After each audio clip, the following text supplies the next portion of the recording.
March 2nd, 2024 marks 10 years since the release of the very first video here on AI in Games, a video that attempted to communicate the inner workings of Monolith's 2005 shooter F.E.A.R to a wider audience. And so began what has been a decade of videos exploring different areas, different games, different topics, all in a quest to try and create something that is accessible and informative to people both inside and outside the world of AI for video games. 10 years. You really got to chew that over a couple of times before it sinks in. Hey everyone, I'm Tommy, the name that appears at the bottom of the screen. Just like that. And yeah, I've been making content on YouTube for 10 years.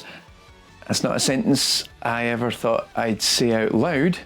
And it's one that carries with it a lot of thoughts and emotions for a variety of reasons. But the question that's the focus of this video is, what have I learned?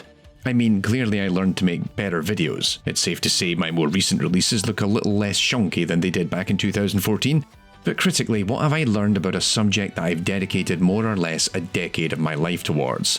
My career, whatever you want to call it, has been spent learning as much as I can about how artificial intelligence intersects with games, be it the interesting ideas from research that could one day impact the field, to the inner workings of many a popular title. The conversation of AI intersecting with video games has changed drastically in that time frame.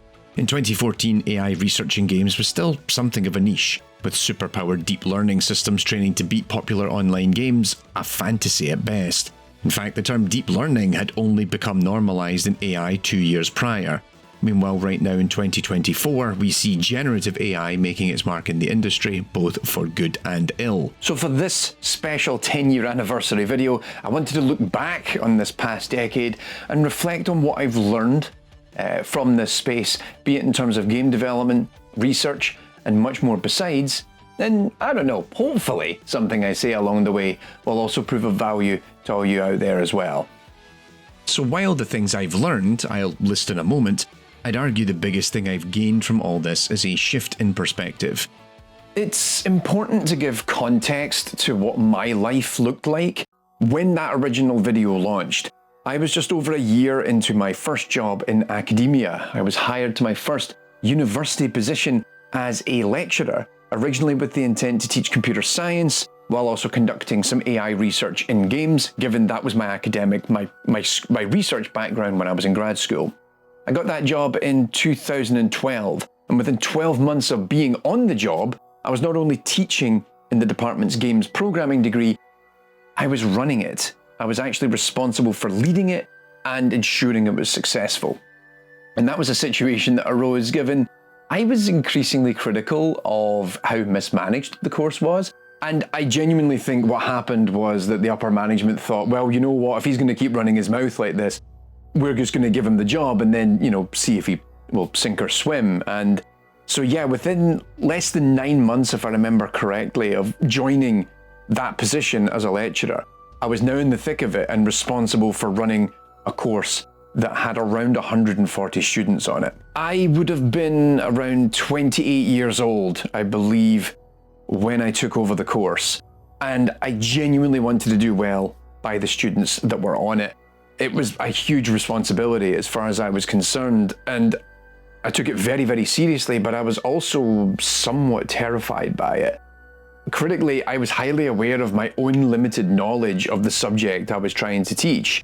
So, funnily enough, before I became a lecturer, I actually worked as a software engineer for a couple of years out in the banking industry of all places. It was my first real job after leaving grad school and attaining my PhD. And one of the big reasons I did that was because I always wanted to come back and teach computer science. I wanted to be a university lecturer at the time. And I felt it would be tremendously arrogant of me as someone who didn't have any industry experience as a software engineer to then think I know what I'm talking about and then teach new aspiring programmers how to actually write code if I'd never done it myself in a real-world practical production environment. And so I was back in this position all over again, given I'd made a lot of silly little games as part of my journey in grad school, doing my master's and my PhD, and all of these were largely written in Java. They weren't particularly sophisticated, and they were all really as part of the research that I was trying to do. It wasn't really using anything that was like industrial grade techniques or methods or tools or anything like that. And so I wound up back in exactly the same position I was back when I was trying to get that banking job, because now I was going to be responsible for teaching game development. What experience did I really have to think that I know what I'm doing? And so I wound up spending an awful lot of my free time going away and making my own little games in a variety of tools and technologies. I made games in Game Maker, in Microsoft's XNA, in Unity. I even worked in Unreal Development Kit, which was the more publicly educational version of Unreal Engine prior to Unreal Engine 4, and it was horrible. I hated it. I'm so glad it's gone. But I was just trying to gain more of a broader understanding of the field, and given I was also teaching a class on AI for games, I wanted to give more industry context to my students beyond what a lot of the academic AI stuff that I thought was still really relevant and useful for game development. And so I fell back on a topic that I knew very well from my PhD days. My original video on F.E.A.R is based on a lecture I used to give on goal-oriented action planning as part of my AI class. It was a really fun lecture. I really enjoyed doing it. And I actually got into trouble a couple of times for delivering it, because I like to give lectures very dramatically. I'm very big on big, bombastic, very loud, very performative. I feel like that's how you really engage with an audience. And so I used to do an awful lot of simulating what it was like to be in a game of F.E.A.R. I would knock over furniture, I would yell and all this other stuff. I had noise complaints from other lecturers, given it was in a classroom built for 30, 40 people in it. And meanwhile, there's a class next door and they can't hear their lecturer talk because I'm yelling about grenades or whatever. I mean, I'm proud of the fact, but nonetheless, moving on.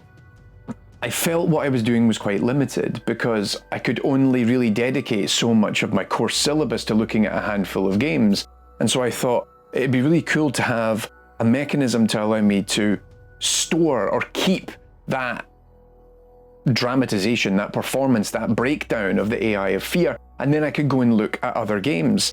And so, yeah, I remember at the time thinking, no one reads blogs anymore, it's 2014. I'd been doing this now for a couple of years, and I thought, let's make a video. So after 2 runs of doing this particular F.E.A.R lecture, I then made a video about it, which then became the very first lecture, or rather the very first video of AI in games.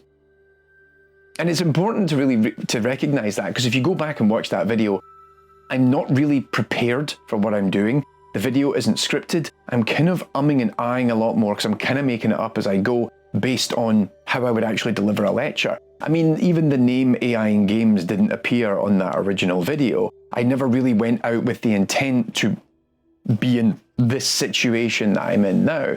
And so I continued to make videos for my students. And sure, I put them out publicly on the internet, and I developed a small following, and that was really cool.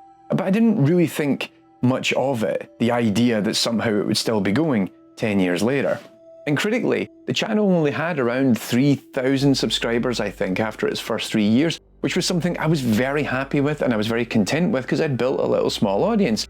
And then, of course, I made that video about that game, and suddenly things blew up. And really, the story of AI in games entered an entirely new chapter. The change in perspective has really came from spending more time in the space, an unending desire to learn from my peers and apply that knowledge, and find ways to give back to audiences, be it regular gamers or for those within the industry.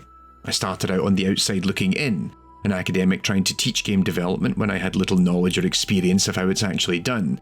Sitting here now, my academic career is, for now at least, in the rearview window. I've worked on over a dozen game development projects, be it on my own, as a contract programmer, or as a consultant helping studios achieve the best they can. I help bring new talks to the AI Summit at the Game Developers Conference, GDC. I run professional training programs for game developers and studios. I've made videos in collaboration with studios who understood my work, and equally I've consulted for some of the biggest firms in the industry. I get invited to present at events around the world.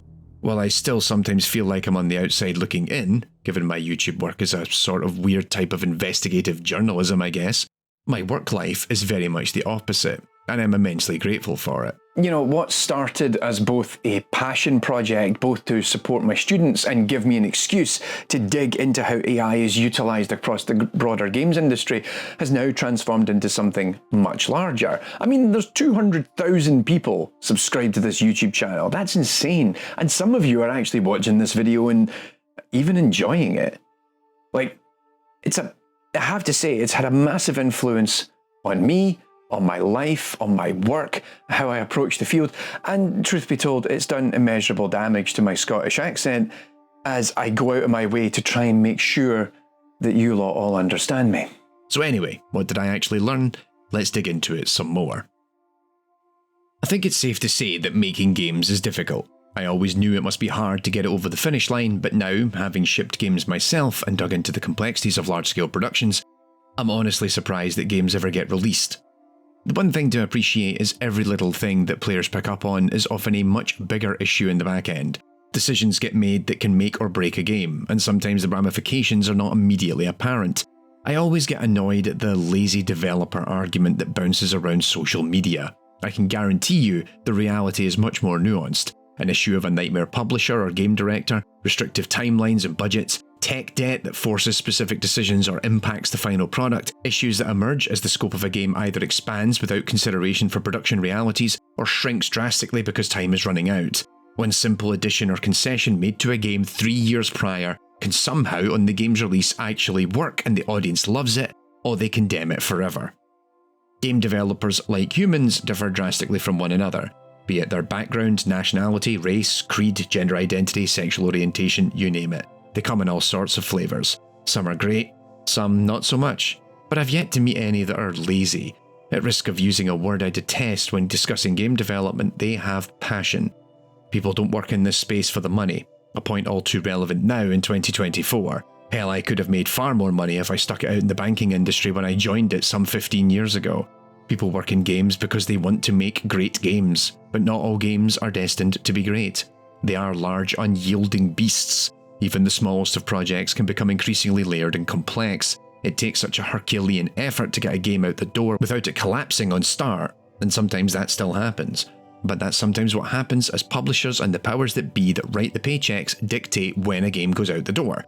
And this is a difficult talking point to raise now in 2024, having seen around 15,000 people lose their jobs in the past year or so. It's been harrowing to watch many a person I know, people whose work I respect, and even my closest friends, lose their jobs at a time of corporate unease. Some of the most talented people I've ever met, out on their arse courtesy of bad decisions made by executives during the last couple of years as games saw a boom courtesy of the COVID lockdowns. It's painful, it's angering, and my love goes out to all of you out there. I hope you find your feet once more, however you do it. But it's not just about game development itself. The thing I really learned was how differently AI operates in games versus the types of things in academic research we took for granted. I distinctly recall when first reading about the AI of F.E.A.R during my PhD, my first thought was how simple it was. I felt it naive that games companies use such simple approaches when smarter alternatives were available, both in symbolic AI and in machine learning. To give some context, the planning tech in F.E.A.R is derived from what's called STRIPS, the Stanford Research Institute problem solver, which dates back to the 1970s. In fact, I was, at the time when I read it, a PhD student in a research team that specialised in planning technologies. And STRIPS was considered archaic by many of my peers, and it was, frankly, compared to a lot more of the contemporary methods. And so yeah, I found that rather baffling. In fact, my PhD, this thing right here, look at this, I could kill a man with this. This has got heft. The whole point of my thesis was trying to explore alternatives to applying some of the ideas that were adopted in F.E.A.R. Can we use planning in games in a way that is smarter and more effective? And even could we use machine learning for some parts of the behaviors of the non-player characters? And, the thesis in conclusion developed something that worked, but it had a lot of limitations. And fundamentally, the recommendation of my thesis is not to do what I did. It was the first time I realised how limited my perspective was of how AI works in the industry, and how my lack of knowledge had, in part, been driven by how difficult it is to find out how all this stuff is actually done. Outside of paying for the GDC vault, which I couldn't afford, It was very difficult to keep on top of the big things happening in and around the industry, and to be honest, very little has changed in that regard. In hindsight, it's no surprise that, as someone who was interested in how games worked when I was younger and lacked any real insight into the industry, I've since dedicated a lot of my time to sharing whatever I can find out about this to all of you out there as freely as possible. As an aside, it's also one of the problems I've faced for years in monetizing my work, given I don't want to create another paywalled platform that contributes to this lack of information access. But I want to stress that while I say that F.E.A.R's AI is simple, I find the very best AI in games often shares in this ideal. This doesn't mean that it's bad, nor does it mean it isn't technically complex. Let me stress that, please. Some of the work that is done in these games is a technical marvel. Rather, what I mean is that, conceptually, the core of the decision-making is often rather simple, with very smart decisions being made to achieve an effect that is then layered on by additional flourishes that really sell it, which I'll come back to in a second. Looking back on many of the games that we often throw around as having great AI, they're seldom complex in theory. Left 4 Dead's director AI spawns zombies and targets players based on whether they're playing the game as envisaged. Half-Life's AI is a reactive state machine, but it also just gives the characters goals to follow if they're not going to be interrupted, essentially queuing actions one after the other. The big breakthrough of Halo 2's AI? It can immediately change tactics if the player does something significant. F.E.A.R's AI tries to minimize threat, and it will either plan to kill you or hide to resolve it. Heck, one of my weird claims to fame is that I normalised the discussion around Alien Isolation's Xenomorph AI and the idea that it has 2 brains. In a tweet that I posted, 6 years ago on a profile I've since deleted because, Twitter, I highlighted that one brain always knows where the player is and then tells the second brain that controls the body and tells it where to go in order to find you. Now, none of these are simple in practice. All of these games have a myriad of technical complexities in making them work, but the crux of the idea in each of them is very simple, and then rolls out into increasingly complicated systems that have to handle the myriad of situations that can arise. Why this conceptual simplicity? I'd argue from experience, because developers and designers themselves need to understand it. If a system is so complex that it becomes difficult even for those working on a game to anticipate what it might do, then it becomes a real headache to work around that. Debug tools and much more besides help make that a reality, as you could force the AI to do specific things when developing the game. But designers, as much as players, often want to be able to anticipate the possible things it can do, while also still being surprised in the moment. But a big part of the real surprise, as well as the quality of a given AI character or opponent, rarely comes just from the underpinning AI technology alone. When I work with developers nowadays as a consultant, the philosophy I try to get across is the need to treat your game as a theatrical performance. It's all about putting characters and important elements in the correct place at the correct time, and that helps bring the story or the experience of the game to life. The trick, of course, is then making sure the player actually sees it. Players, all you lot, are very fickle. They move around a lot. They don't always look where the game needs you to look. Heck, it's also kind of established that a lot of players don't even read. No, I don't mean the hundreds of text logs you might find in a game to establish its lore. I'm talking fundamental stuff. Tutorials, key information prompts, and much more besides are blissfully ignored. Back when I used to have stalls set up at events like EGX as I toured my little indie games, we spent the bulk of our time giving advice on how to play our game because all the massive tutorial messages we put in the game were simply ignored. It used to drive me absolutely mental. We must have spent weeks of development reworking UI and adding what we thought were clearer and clearer prompts, only for people to completely miss them. Now look, I'm not looking down on anyone. I somehow played Monster Hunter World for 50 hours before realising I'd completely missed a tutorial that teaches you how you can steer a monster while mounted against it using the clutch claw. But all of this is kind of reinforcing my point that trying to catch the attention of a player, even someone who is very invested and focused on your game, is actually really difficult. A lot of games will wrestle control from you with cutscenes and vignettes, but you can't do that with non-player characters and moment-to-moment gameplay. And so this brings me to the big thing I raise with every developer I work with. How can the player interpret what your AI is thinking? And this is where the theatrical element kicks in, because a lifeless non-player character is impossible to interpret. By comparison, humans give away a lot of tells. Our body language, what we say, how we say it, our facial expressions, our tone of voice. You learn a lot about what they're thinking by how they act, and this is often what makes great AI in games excel, because you can kind of see not only what it is it's trying to do, but you can actually envisage what it is it might be thinking. I don't think this particular philosophy really began to take shape until after my episode on BioShock Infinite, which I released back in 2017, in which the development team, the Liz Squad, tried to approach the character with this holistic approach that put theatrical performance at the very centre.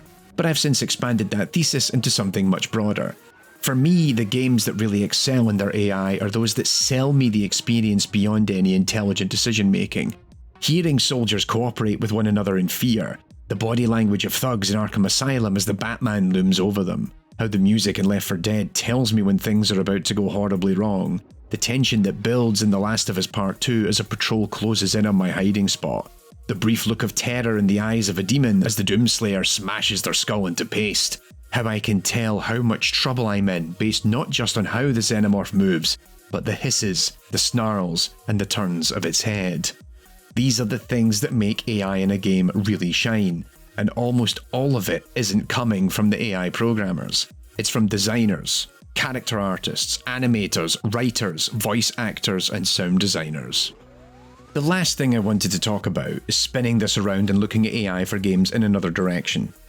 One thing I continue to see value in is the thing that I walked away from: research.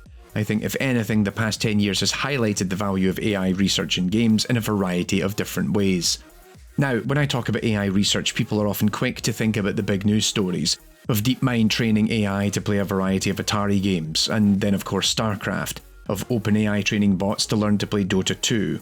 These are impressive for sure, but I don't see them as being of value to those who work in or are interested in games. As I've discussed in previous videos, these are great examples of highlighting the potential of deep learning and the scale and complexity it can reach, but it isn't practical for game development.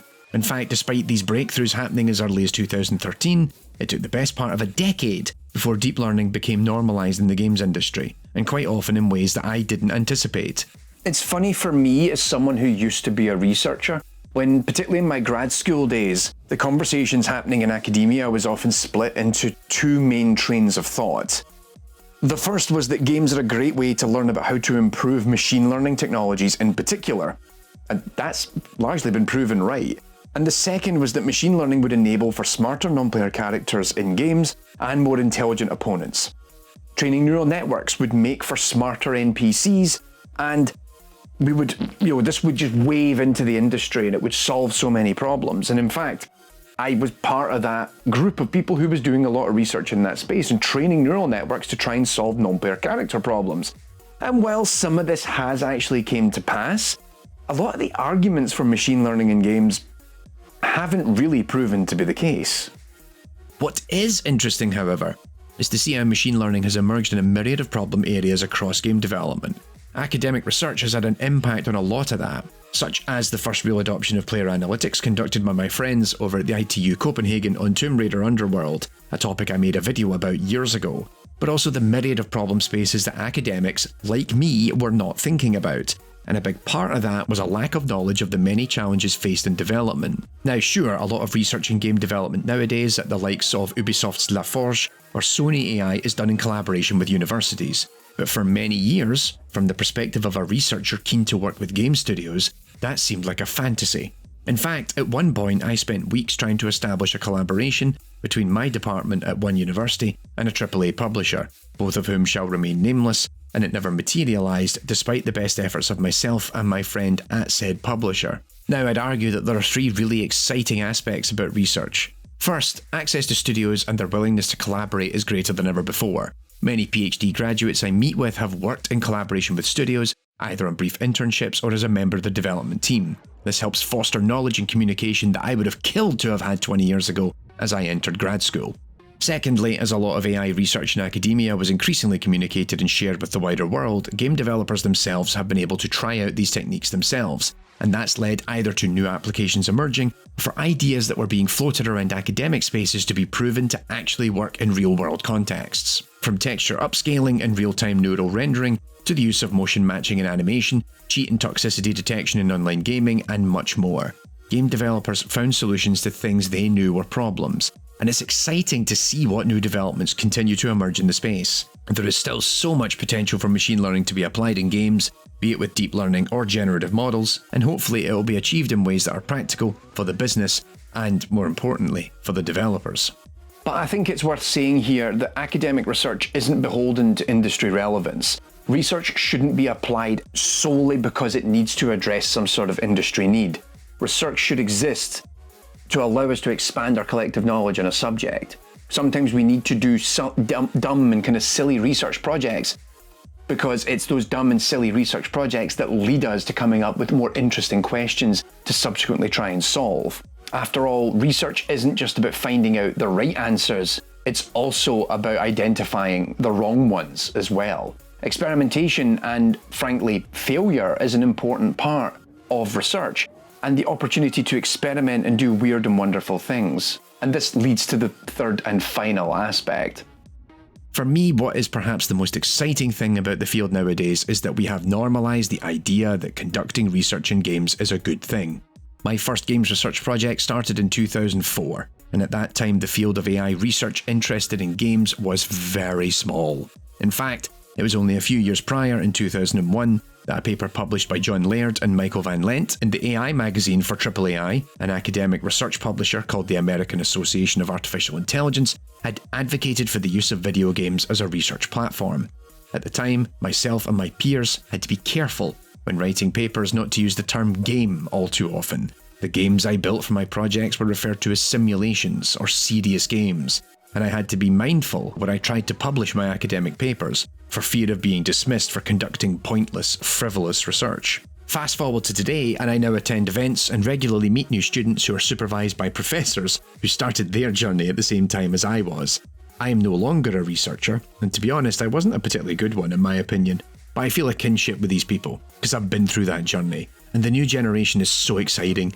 They're tackling new ideas and problems that I wouldn't have thought possible as a PhD thesis 20 years ago, and they're also far more fluent in games technologies and practices, such that their ideas may have more relevance to the industry. And if they don't, they can just go and make their own prototypes in the likes of Unity or Unreal to prove their point. But at the same time, when corporations are making these huge breakthroughs that are impossible on an academic budget, these students are doing weird shit. Fun and crazy stuff that might not have industry value now, but could prove influential in just a couple of years. There's huge potential in that space, and I'm more excited to see what comes out of these academic spaces than most of the stuff coming out of corporate research labs. If you're in a position where you can go and study games at grad school, I wish you the best of luck. So there we are, some words of wisdom after 10 years of this nonsense. Perhaps you learned something in this video, maybe you didn't. All I know is I've spent far too long in front of the camera at this point. I'm not too comfortable with it, quite frankly. But what's next? Is this the end of AI in games? Am I going to pack up now and declare my job is done? Nah, I mean, this whole YouTube enterprise is nowhere as near as successful as Tom Scott. I can't afford to attach myself to a helicopter and fly off into the sunset. You do you, Tom. That was pretty cool.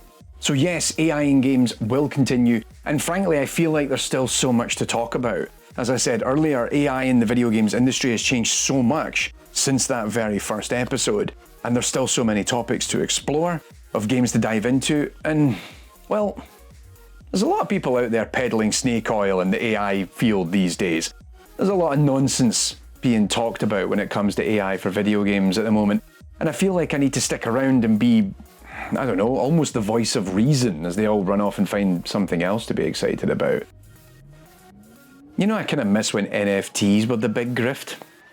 But hey, thank you for taking the time for watching this 10-year anniversary special all about my time running AI in games. I hope you've enjoyed it. This is the first of a series of content I'm going to be releasing over the next weeks and months to celebrate somehow that I'm still doing this after 10 years.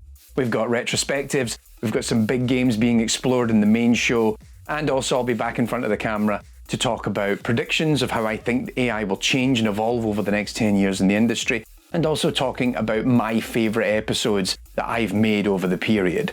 As we wrap up, I just want to take a moment to thank each and every one of you who have supported my work over the past 10 years, for leaving a like or a comment, to sharing a video, to subscribing, And for those of you I've got to know a little bit better, either from hanging out in the Discord server or actually from the handful of viewers that I've actually met in person, making content like this is actually really difficult, and it can be really difficult to maintain your motivation at times. And so actually seeing people enjoying my work has always been a big boost. And I really, really appreciate that when people provide, compliments or even just constructive feedback.